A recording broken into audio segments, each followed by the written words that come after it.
नमस्कार विद्यार्थी मित्रांनो, ग्लोबल ऑनलाईन क्लासमध्ये तुम्हा सर्वांचं स्वागत आहे.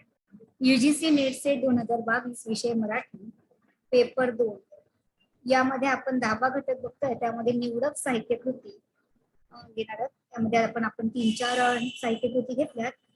आज आपण पुन्हा पुढचे 2 साहित्यकृती घेणार आहोत. हे व्याख्यान सुरू करण्यापूर्वी नवीन प्रवेश घेणाऱ्या विद्यार्थ्यांसाठी विशेष सूचना. UGC नेट सेट 2022 पेपर 2 विषय मराठीमध्ये आम्ही मॉक टेस्ट घेणार आहोत. संपूर्ण अभ्यासक्रमावरील नोट्स तुम्हाला मिळणार आहे. व्हिडिओ लेक्चर सुद्धा मिळणार आहे. सरावासाठी वस्तुनिष्ठ प्रश्न सुद्धा मिळणार आहे तुम्हाला. PYQ PDF plus paper work म्हणजे मागील वर्षाचे पेपर सुद्धा तुम्हाला लोकांकडून सोडून घेण्यात येणार आहे आणि त्या प्रश्नाचं निराकरण सुद्धा करण्यात येणार आहे. आणि त्यामध्ये पेपर 1 या अभ्यासक्रमाचा समावेश असणार आहे. नव्याने प्रवेश घेणाऱ्या विद्यार्थ्यांसाठी प्रवेश फी फक्त 6,999. त्यामध्ये पेपर 1 आणि पेपर 2 हा दोन्ही अभ्यासक्रमांचा समावेश असणार आहे. जर तुम्हाला संपर्क साधायचा असेल तर 8179138413 या व्हॉट्सअपवर संपर्क साधू शकता किंवा मेसेज करू शकता किंवा ग्लोबल ऑनलाईन मराठी हा ऍप डाउनलोड करून अधिक माहिती मिळवू शकता. हा क्लास लवकर जॉईन करा. नेट सेट ही परीक्षा पास होण्याकरता हा क्लास तुम्हाला अतिशय उपयुक्त ठरेल. म्हणून लवकर हा क्लास जॉईन करा आणि सुवर्ण संधीचा फायदा घ्या.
आज आपल्याला जेव्हा मी जात सोडली होती हा कथासंग्रह बघायचा आपल्याला बाबूराव बागुल यांचा.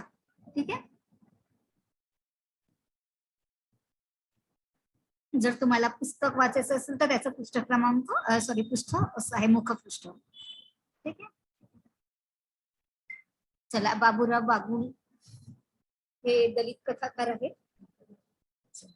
बाबूराव बागुल यांचा थोडासा परिचय बघून घेऊ. 30 जुलै 17, 1930 मार्च 26 मार्च 2008 इथपर्यंत त्यांचा कार्यकाळ होता.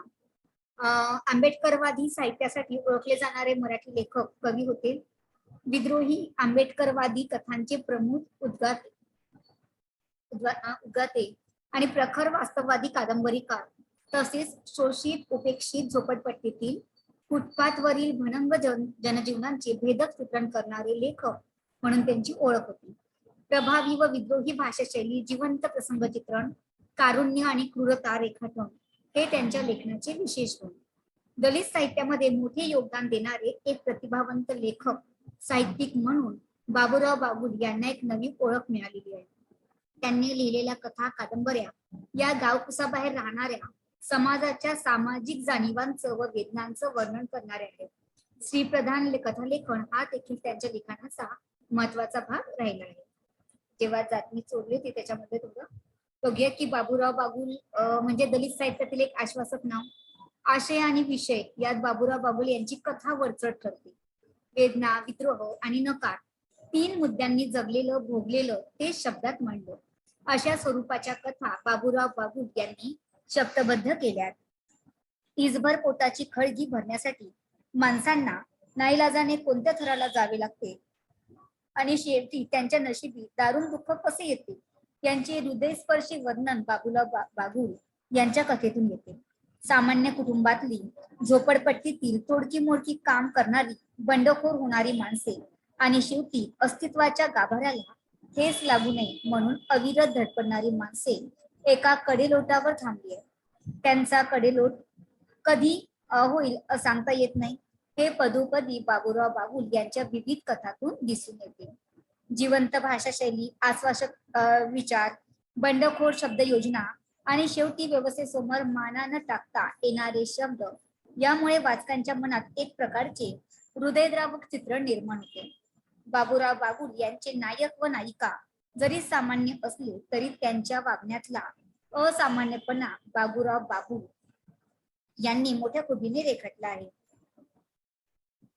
जनसामान्यांचे जीवन विस्कटणारी लोभी अशा स्वरूपाची वर्ग यादी व्यवस्था सामान्यांवर भारी कशी पडते याचीही तळमळते चित्रण येते.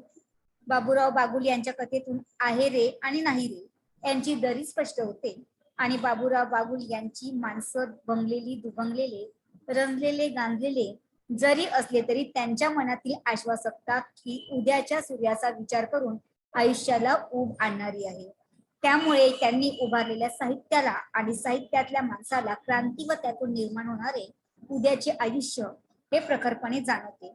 म्हणून बाबूराव बागुल यांची माणसे संपणारी नाही. शेवटी एकूणच काय तर सामान्य माणूस मरत नाही कितीही मारला तरी. म्हणजे त्यांनी ज्या काही कथा घेतल्या तर त्या संघर्षातून म्हणजे जितके त्यांच्यावर अन्याय होत आलेले आहेत दलितांवर बरेच ठिकाणी अन्याय होत आले होते आणि मग ती जाणीव त्यांना होऊ लागली आणि मग ते संघर्ष करू लागले आणि विद्रोह करू लागले आणि आपल्या मागण्या पूर्ण करण्यासाठी त्यांनी चळवळ उभारली. म्हणजे अशा प्रकारच्या व्यक्तींचे स्थान त्यांनी आपल्या साहित्यामध्ये दिलेलं आहे. म्हणूनच त्यांनी असं म्हटलंय की सामान्य माणूस मरत नाही कितीही मारला तरी, म्हणजे कितीही त्याच्यावर अन्याय झाला तरी पण तो पुढच्या येणाऱ्या संघर्षासाठी अजून तयार राहतो आणि त्याच्यावर मात करत असतो. परिस्थितीवर कितीही वाईट प्रसंग आला तरी मात करत राहतो असं त्यांनी व्यक्तिरेखा रेखाटली आहे. बाबूराव बागुलांच्या कथा वाचण्यासाठी हाती आल्यावर एकाच वेळी मनामध्ये आनंद आणि भीती या दोन्ही भावनांचा जन्म होतो. एक विलक्षण साहित्य आणि दर्जेदार निर्मिती वाचायला मिळणार या गोष्टीचा आनंद, तसंच प्रत्यक्ष कथेमध्ये काय वाचायला मिळणार या विचाराने मनामध्ये भीती दाटून येते. कारण बागुल यांच्या कथा या कल्पना विलासेतून आलेल्या नसतात तर वास्तवाशी या कथांचा थेट संबंध वाचकाला आढळतो. म्हणजे त्यांच्या काल्पनिक न राहता काय वास्तवाशी त्यांच्या आजूबाजूला जे सत्य घडलेलं आहे तेच त्यांनी त्यांच्या कथांमध्ये रेखाटलेलं आहे. तर वास्तवाला स्वीकारायची तयारी दाखवून जर आपण ऐकण्याचा प्रयत्न केला तर आजही आपल्या समाजात गाव कुसाबाहेर घुमत असलेला चित्कार आपल्या कानी येईल आणि या चित्कारातून प्रसूत झालेली वेदना बाबूराव बागुल यांच्या जेव्हा मी जात चोरली होती या कथा संग्रहाच्या प्रत्येक शब्दात आपल्याला दिसून येते. बाबूराव बागुल यांना आपल्या कथेतून लिखाणातून जे सांगावायचे असते ते अत्यंत भीषण तिरस्करणीय भयावह असे असायचे. त्यातील वेदना इतकी टोकाची असायची की कोऱ्या पानावर उतरवण्यासाठी शब्दांच्या शोधात बागुलांना कमालीच्या यातना सहन कराव्या लागल्या असतील यात कुठली शंका नाही. जीवनाची सडलेली बाजू रंगविणारा लेखक हा स्वतः देखील सडकाच असतो अशी समजूत मोठ्या प्रमाणात भीषण तिरस्करणीय भयावह असे असायचे. त्यातील वेदना इतकी टोकाची असायची की ते कोऱ्या पानावर उतरवण्यासाठी शब्दांच्या शोधात बागुलांना कमालीची यातना सहन कराव्या लागल्या असतील यात कुठलीही शंका नाही. जीवनाची सडलेली बाजू रंगविणारा लेखक हा स्वतःच देखील सडकाचा असतो अशी समजूत मोठ्या प्रमाणात झाली. 2-3 डबल आलेल्या होती. ठीक आहे. आणि समाजाचा हाच विचार बदनामीची भीती म्हणून लेखकांना छळत असतो. समाज मनातील हा विचार किती निरर्थक आहे याची प्रचिती बाबूराव बागुल यांचा जेव्हा मी जात जोडली होती हा कथासंग्रह वाचल्यानंतर वाचकाला येईल. या कथासंग्रहामध्ये वाचकांच्या अभिरुचीला धक्का लागू न देता समाज जीवनाची अधोगतिक बाजू रंगविण्यात बाबूराव बागुल यशस्वी झालेले. संघ लोकसेवा आयोगाच्या मराठी साहित्य वैकल्पिक विषयासाठी जेव्हा मी जात सोडली होती हा कथासंग्रह अभ्यासाच्या दृष्टीने आयोगाकडून निवडण्यात आलेला आहे. ही लाईन मी याच्यासाठीच मुद्दाम ठेवली होती की हे पण लक्षात ठेवायचं की जेव्हा मी जात सोडली होती हा कथासंग्रह लोकसेवा आयोगाच्या मराठी साहित्य या वैकल्पिक विषयासाठी नेमण्यात आलेलं होतं. ठीक आहे. याची निवडणूक करण्यात आलेली आहे. तर लोकसेवा आयोगाच्या मराठी साहित्यात वैकल्पिक विषयासाठी निवडण्यात आलेला कथासंग्रह कोणता तर कोणता आहे जेव्हा मी जात सोडली होती बाबूराव बागुल यांचं. ठीक आहे. हे लक्षात ठेवा. 1963 साली प्रकाशित झालेल्या जेव्हा मी जात चोरली होती, प्रकाशित ते पण लक्षात ठेवायचं की कोणता कथासंग्रह केव्हा प्रकाशित झाला. तर जेव्हा मी जात चोरली होती हे 1963 साली प्रकाशित झालेलं आहे. तर या कथासंग्रहाने 2019 साली त्यांच्या 17व्या आवृत्तीमध्ये पदार्पण केलेले आहे. हा कथासंग्रह मनोरंजनासाठी नसून यात समाज प्रबोधनाचे आव्हान बागुलांनी पेलले आहे. या कथासंग्रहातील प्रत्येक माणूस हा जीवनाच्या एका वेगळ्या टोकाला पोहोचलेला आहे. तो हिंसक आहे, त्याच्या मस्तकात सुडाची भावना तांडव घालून त्याला हत्या करण्यासाठी चिथावणी देत आहे. तो क्रूर आहे, रानटी आहे, समाजात प्रस्थापित असलेल्या समाज व्यवस्थेवर तो आसूड ओढण्यास आतुर झालेला आहे. तर तो कधी अगदी केवळवाण्या रूपात या समाजात केवळ माणूस म्हणून जगण्यास मान्यता मिळावी या आशेने समाजापुढे आपले हात पसरवून याचना करणारा एक दुबळा याचक आहे. या समाजात त्याची एक इज्जतदार व्यक्ती म्हणून गणना केली जात नाही. या जाणीवेने कधी तो हळहळतो, रडतो, किंचाळतो, परंतु त्यांचा टाहो त्यांच्या मनातील क्रंदन कधीच या समाजातील तथाकथित उच्चकुलीन वर्गीयांच्या कानावर आदळत नाही. त्यांच्या हृदयाला कधीच हा चित्कार पाझर पडत नाही. कारण बागुल म्हणतात, जात नाही या जाणीवेने कधी तो हळहळतो, रडतो, किंचाळतो. या लोकांची मनुने केव्हाच मारून टाकली आहे. काळोखाचे कैदी, आता त्या मी जात जेव्हा चोरली होती याच्यामध्ये आता एक एक कथासंग्रह आहे. कथासंग्रहामध्ये भरपूर कथा असतात. आता त्यातली पहिली कथा त्यांची आहे काळोखाचे कैदी. ही या कथासंग्रहातील पहिली कथा. तर बानू या मुरळीला रामराव देशमुख या गावच्या देशमुखाने आपल्या वाड्यावर ठेवून घेतली. बानूला रामरावापासून दौलत नावाचा एक मुलगा देखील प्राप्त झाला. आता यातले व्यक्तिरेखा सुद्धा लक्षात ठेवायच्या तुम्हाला की बानू ही कोणत्या कथासंग्रहातली व्यक्तिरेखा आहे. तर मी जात चोरली होती तेव्हा आणि काळोखाचे कैदी. ठीक आहे, जात चोरली होती या कथासंग्रहातील काळोखाचे कैदी या पहिल्या कथेतील बानू ही व्यक्तिरेखा आहे. बानूला रामरावापासून दौलत नावाचा एक मुलगा देखील प्राप्त झाला. रामराव हयात असताना बानू ही त्याच्या पत्नीसारखी त्याच्याशी अगदी एकनिष्ठ होऊन राहिली. ती कधी वाड्याच्या बाहेर पडली नाही. रामरावाची दासी बनून राहिली, अत्याचार सहन करत राहिली. येथून पळून जाऊन तर हा समाज आपल्याला स्वीकारणार नाही आणि एकाच्या तावडीतून सुटून 10 जणांच्या वासनेला बळी पडावं लागेल, वेश्याचे जीवन जगावे लागेल या भीतीने ती रामरावापाशीच राहिली. रामरावाच्या अंत्यविधीनंतर त्याचा विधिवत पत्नीचा मुलगा देमराव याने बानूची हत्या करण्याची शपथ घेतली आणि तिचा खून करण्यासाठी तो हैवान बनून धावत सुटला. तिच्या झिंज्या धरून तिला गावासमोर बेअब्रू करण्याचा त्यांनी ध्यास घेतला आणि वाड्यावर उडत असलेली बानूची अब्रू संबंध गाव उभा राहून पाहत होता. तिच्या उघड्या पडत असलेल्या देहाकडे पाहून तरुणाई लाळ खोटत उभी होती. विरोध करण्यात बानू रक्तबंबाळ झाली होती. दौलती देखील तिच्या समोर मरून पडला होता. बानू मनाने केव्हाच मेली होती आणि रात्र देखील मरण शोधण्यासाठी पूर्व दिशेला पळत होती. अशा प्रकारे काळोखाच्या रात्री ही बानूवर ही कथा आहे. ठीक आहे, काळोखाची कैदी. बानू या स्त्रीवर ही कथा लिहिलेली आहे आणि तिला रामराव असं ठेवलं होतं आणि त्याच्यातून तो मुलगा होतो. आणि पण त्याची जी पहिल्या पत्नीचा जो मुलगा होता तो रामरावचा मृत्यू झाल्यानंतर तो बानूची हत्या करायला जातो आणि सर्व लोकांसमोर तिच्यावर अत्याचार करतो. अशा प्रकारे एक स्त्रीची व्यथा इथे दाखवलेली आहे. आता गुंड ही एक कथा आहे की गुंड ही कथा मानवी मनाच्या भावविश्वाचे स्वरूप वाचकासमोर उघड करते.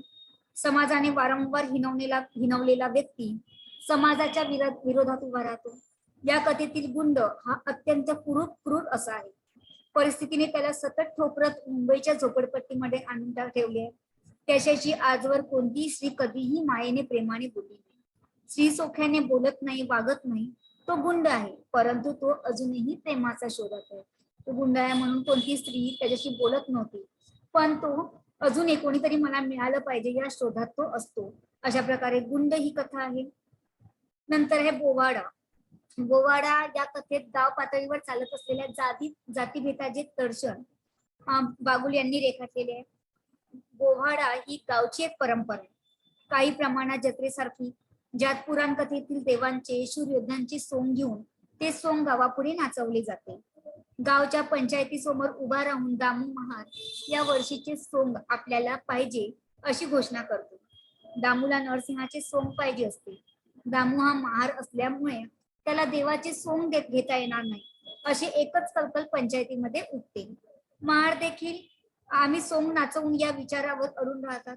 आता हे दीड लोक देवाचे सोंग नाचवतील आणि आपली परंपरा अपवित्र करतील या भावनेने गावातील उच्च कुलीन मंडळी दामूला विरोध करून महाराला सोंग मिळणार नाही असं बजावून सांगतात. दामू मात्र सोंग मीच नाचवणार, त्यासाठी काही करायला मी तयार आहे असे ठणकावून सांगतो. देवाचं रूप घ्यायला देखील एका विशेष जातीमध्ये जन्माला यावं लागतं काय? खरंच दामू महाराने नरसिंहाचं सोंग घेतलं सांगतात. दामू मात्र सोंग मीच नाचवणार, त्यासाठी काही करायला मी तयार आहे असे ठणकावून सांगतो. आणि देवाचं रूप घ्यायला देखील एक विशेष जातीमध्ये जन्माला यावं लागतं. तर खरंच दामू महाराने नरसिंहाचं सोंग घेतलं तर गावची परंपरा अपवित्र होईल का? मुळीच नाही. तर असा विचार करणाऱ्यांचे मेंदू अपवित्र झाले. बोवाडा ही कथा वर्ण व्यवस्थेवर झंझावत प्रहार करते. म्हणजे बोवाडा या कथेमध्ये एक सनातनी विचाराचे लोक दाखवलेले आहे की उच्च नीच स्पृश्य अस्पृश्य असा भेदभाव तेव्हा देवाचं सोंग या दलितांनी करायचं नाही अशा प्रकारे दामूवर ही कथा रेखाटलेली आहे बोवाडा या कथेमध्ये. आता वाटेवरची या कथेतील गिरिजा एक वेश्या आहे आणि पुरुषांना भुलवण्यासाठी वेश्या आपल्या देहाची कामुक हालचाल करते. चेहऱ्यावर आकर्षण भाव आणते. तिच्या देहाची ही हालचाल तिच्या चेहऱ्यावरील भाव आणि तिचे मन परस्परांना विरोध करून बंड पुकारत असतात. ती मनातून पुढत असते, रडत असते, किंचाळत असते, विव्हळत असते. तिच्या स्त्री मनावर तिच्या नैतिक विचारांचे अनेक प्रहार सुरू असतात. तिचे मन जखमी होऊन मरणाची वाट पाहत असते, परंतु ती मरत नाही. चेहऱ्यावर हास्याचा नकली मुखवटा लावून हसत असते. या समाजात तिला लुटण्यासाठी, तिची अब्रू फाडून खाण्यासाठी अनेक लांडगे तिच्या सभोवताली वावरत असतात आणि हेच लांडगे पुन्हा समाजात जाऊन उच्चभ्रू माणसाचे जीवन जगत असतात. वेश्या जगत असते तिच्या नसलेल्या अस्तित्वाला जपण्यासाठी, जगवण्यासाठी आणि मरते शेवटी अस्तित्वही. अशा प्रकारे एका वेश्या या स्त्रीवर म्हणजे गिरिजा नावाच्या या वेश्या स्त्रीवर ही वाटेवरची कथा बाबूराव बागुल यांनी लिहिलेली आहे. ही स्त्रीला किती यातना होता. वेश्या म्हणून तिची जेव्हा अवस्था होते तेव्हा समाज तिच्याकडे कोणत्या दृष्टीने पाहतो आणि मग तिची अवस्था आणि तिच्या अस्तित्वाला जपण्यासाठी ती जपते आणि शेवटी ती अस्तित्व होऊन मरते. अशा प्रकारे तिची अवस्था इथे दाखवलेली आहे. आता दसऱ्याचा रेडा या कथेत बाबूराव बागुल प्रखरपणे दाखवून देतात की भारतीय समाजामध्ये माणसाच्या अंगी असलेल्या गुणांना तितकेसे महत्व दिले जात नाही, तितके महत्व त्यांच्या जाती धर्माला दिले जाते. तर गावांमध्ये जोखमीचे काम नेहमी खालच्या जातीची माणसे करतात. मेहनतीची कष्टाची कामे त्यांच्याच पदरी पडलेली असतात. दसऱ्याचा रेडा या कथेत आपल्या जीवावर उदार होऊन देवा, शिवा आणि इतर काही महार करून मानाच्या रेड्याला काबूत आणतात. या प्रसंगी त्यांचा जीव टांगणीला लावतात आणि शेवटी या जत्रेत मुख्य पूजेचा मान पाटलाचा असतो. हीच आपल्या ग्रंथाने, पुराणाने आणि म्हणून सांगितलेली परंपरा आहे. कथा संग्रहातील याच्या प्रकारे हा जो दसऱ्याचा रेडा याच्यामध्ये मेहनतीचं काम कोण करतो? देवा, शिवा, इतर तरुण करतात आणि मुख्य मान कोणाला मिळतो? हा पाटलाला मिळतो. तर त्यामुळे ही परंपरा बाबूराव बागुल यांनी केलेली आहे की ग्रंथात, पुराणात म्हणून परंपरा सांगितली की उच्चवर्गीयांनाच, ब्राह्मणांनाच मान द्यायला हवा. तर ते तसंच त्याच्यामध्ये दिलेलं आहे की जे कष्टाची कामं आहेत, जी जोखमीची कामं आहेत त्या नीच वर्गीयांनी करावी आणि उच्च वर्गीयांनी आपल्या पूजा अर्चना जे सुरुवात आहे ती पूजेची वगैरे सुरुवात आहे ती त्यांनी करायची. अशा प्रकारे त्यांनी त्याच्यावर टीका केलेली आहे. नंतर कथा संग्रहातील या सुरुवातीच्या 5 कथा, त्यानंतर वानर, पेसूक, स्पर्धा या 3 कथा, विद्रोह आणि तेव्हा मी जात जोडली या शेवटच्या 2 कथा, अशा एकूण 10 कथांचा संग्रह वाचकांच्या विचारात अमूलाग्र बदल घडून आणण्याची ताकद ठेवतो. या कथा संग्रहामध्ये एकूण 10 कथा दिलेल्या आहेत. या 5 कथा आहेत, त्यानंतर वानर आणि पेसूक, स्पर्धा या 3 कथा दिलेल्या आहेत आणि त्याच्यानंतर विद्रोह आणि जेव्हा मी जात सोडली होती या शेवटच्या 2 कथा. तर अशा कथा बाबूराव बागुलांच्या आपल्याला दिसून येतात. त्या कथासंग्रहातील जेव्हा मी जात सोडली त्या शेवटच्या कथेतील मास्तर मुंबईहून नोकरीसाठी गुजरातमधील उधना या ठिकाणी गेले असता त्यांना तेथील लोकांच्या विचारात रुतून बसलेल्या प्रचंड जातीभेदाची प्रचिती आली. ज्या कारखान्यात त्यांना नोकरी मिळाली होती त्याच कारखान्यातील कामगार काशीनाथ हा देखील मुंबईचा रहिवासी असून तो देखील मास्तरांच्या जातीचा म्हणजेच महार जातीचा होता. काशीनाथच्या जातीमुळे तो शिकलेला असून देखील त्याला हलक्या दर्जाची साफसफाईची कामे दिली जात असत. त्यामुळे तापट काशीनाथ बंड करून उठतो. तो आपल्या खिशात चाकू बाळगू लागतो. काशीनाथची ही परिस्थिती पाहून मास्तर आपल्या जातीचं सर्टिफिकेट कारखान्यात जमा करत नाही आणि आपण देखील महार जातीच्या आहोत ही गोष्ट सर्वांपासून लपवून ठेवतात. या असत्यामागे केवळ घरची हलाखीची गरिबीची स्थिती आणि नोकरीची गरज हीच कारणे असतात. तर मास्तर हे प्रतिभावंत कवी असल्याने त्याच कारखान्यातील ब्राह्मण जातीचा रामचरण तिवारी हा मास्तराला आपला गुरु मानतो. कारण की त्या मास्तरांनी सांगितलंच नसतं की माझी जात ही आहे.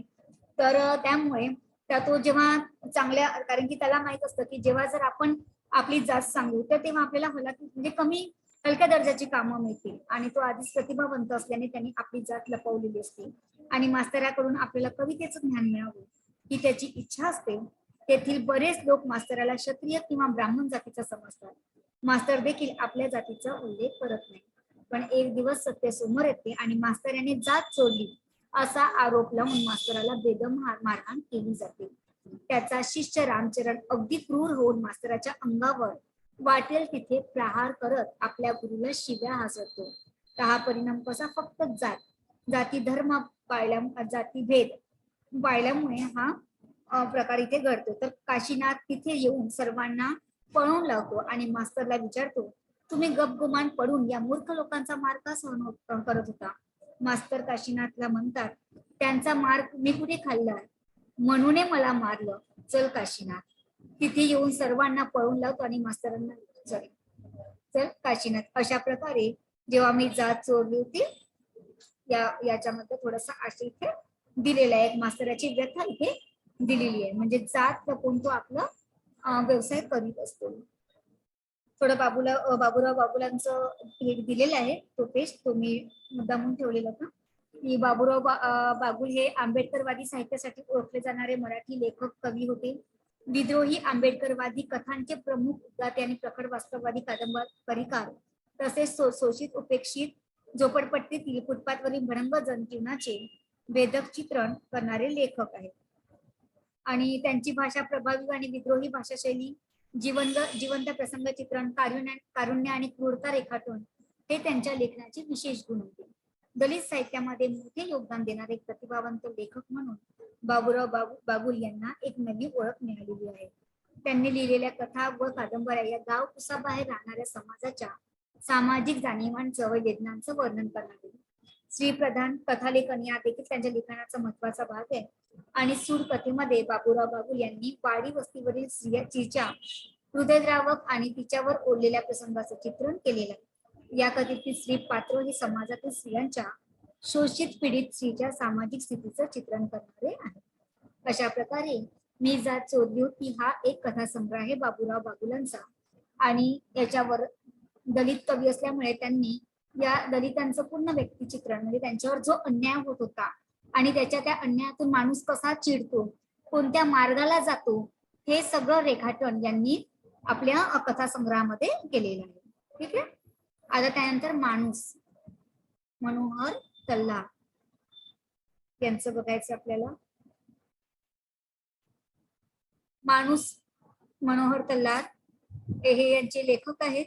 सामाजिक आर्थिक नियतत्ववादाची सोशिओ इकॉनॉमिक डिटर्मिनिझम कलात्मक चित्रण करतात. आत्मकरुणा, भावुकता अथवा प्रचारकी सांकेतिक या दोषांना कुठेही बळी न पडता श्रेष्ठ सामाजिक कादंबरीचे लेखन केले जाते. ग्रामीण व मुख्यतः वऱ्हाडी भाषेत लेखन करणारे तल्लार शेवटपर्यंत माणूसकार म्हणून ओळखले गेले. या कादंबरीची कथा तशी दोन मित्रांची, त्यातला एक रिक्षेवाला आणि अमरावतीचे मराठी प्राध्यापक मधुकर तायडे यांच्याशी असलेल्या मैत्रीतून ही कादंबरी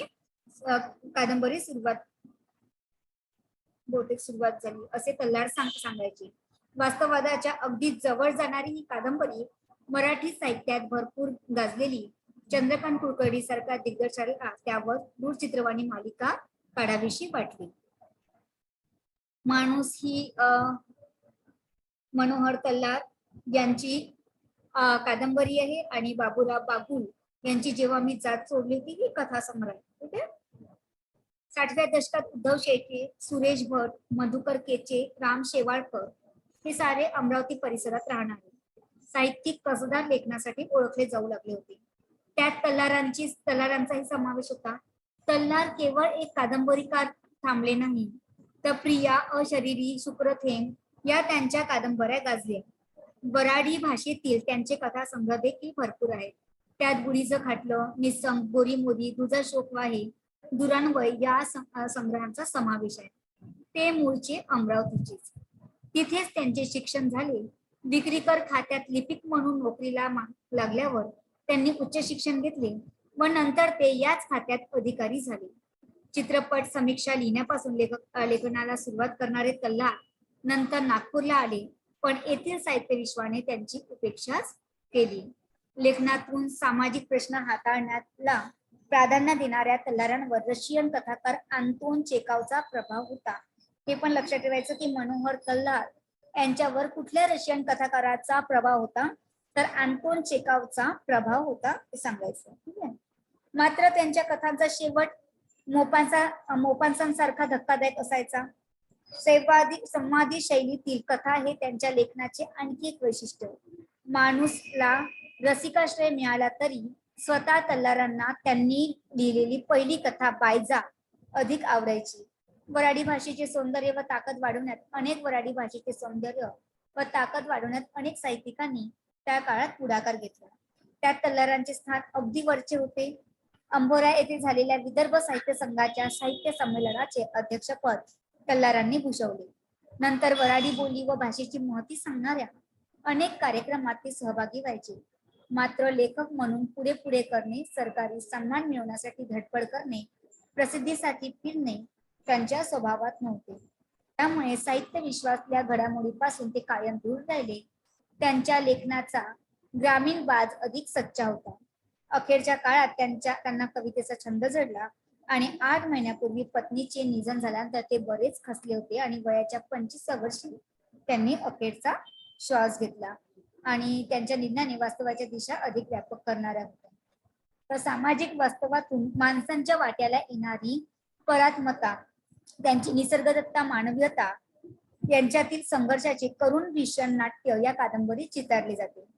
मनोहर तल्लार माणूस मध्ये सामाजिक आर्थिक नियतत्ववादाचे कलात्मक चित्रण करतात.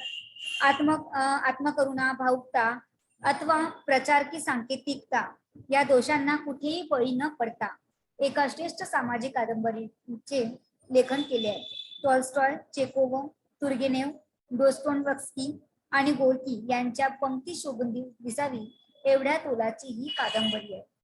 थोर रशियन कलावंताप्रमाणे तटस्थपणे, अलिप्तपणे, दयाबुद्धीच्या आहारी कुठेही न जाता आणि तरीही अतीव सहानुभूतीने रंगवलेली माणूस मधील नागर श्रमजीवी समाजाचे चित्रण आपल्याला हादरवून टाकते, अस्वस्थ करून सोडते. आपल्या कलात्मक जाणीवांबरोबरच सामाजिक जाणीवांचे शिकूच फार मोठ्या प्रमाणात विस्तारले जाते. कसं वाटते याच्या पुढचं थोडस आहे ते मी घेतलं नाही याच्यामध्ये, तर मग मी तुम्हाला तुमचं हे घेऊन देऊ. ठीक आहे. अशा प्रकारे एक माणूस मनोहर तल्लार यांची ही कादंबरी आहे आणि बाबूराव बागुल यांची जेव्हा मी जात सोडली होती त्याच्यामध्ये कथा संग्रह. ठीक आहे. हे सगळे लक्षात ठेवायचे आहे तुम्हाला. कळलं?